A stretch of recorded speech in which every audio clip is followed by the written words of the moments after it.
Ami's mother took extra care of the boy in her stomach, even batting away countless times when Ami placed her hand on her mother's belly. This action hurt Ami deeply, and at such a young age, she became extremely sensitive. The story begins outside the obstetrics and gynecology department. When Grandpa found out that a girl had been born, he got up with a gloomy face and left. He even scolded his son who came to visit hurriedly. A few years passed, and Ami grew up. Grandpa still ignored her existence, even hated it, causing Ami's personality to become particularly paranoid. Just because of her mother's neglect, she cut off her favorite scarf.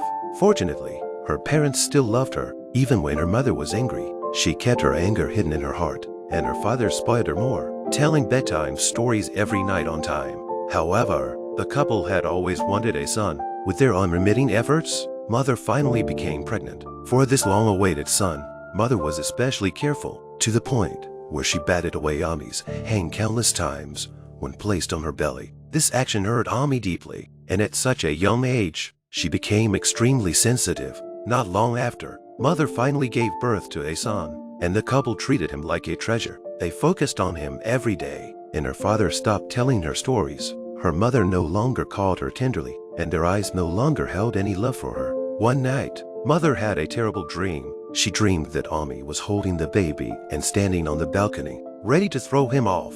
After waking up, she felt uneasy. When she returned home and saw that her son was missing from the cradle and saw Ami standing on the balcony, she immediately associated the nightmare with reality. Without saying a word, she beat Ami. At that moment, the father came in with the baby in his arms, looking dazed. That's when the mother realized she had misunderstood her daughter, but she didn't apologize and walked out directly. On that day, Ami fell off a stool while trying to reach for something, and she stumbled into the room seeking comfort from her mother, who was breastfeeding her brother, but her mother scolded her and kicked her out of the room. Ami finally broke down, lying in her room in pain. At this moment, a terrible idea arose in her mind. After seeing her sleeping parents, she picked up a pillow and smothered her brother's face. Many years later, Ami grew up, and her family was still shrouded in the shadow of her brother's death. She never spoke to her mother and coldly ignored her father's care. She often self-harmed to release the heavy repression in her heart, even stealing, with the sole aim of accumulating enough money to leave the place.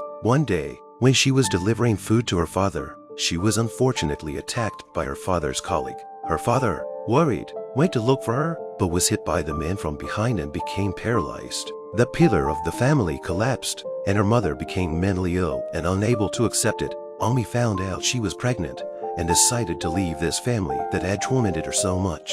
Her father, unable to speak, shed tears on his face. At that moment, her mentally ill mother suddenly called out Ami's nickname. This long-awaited call awakened the strongest desire in Ami's memory. Finally, she chose forgiveness, and the film ended with the mother holding Ami's pregnant belly.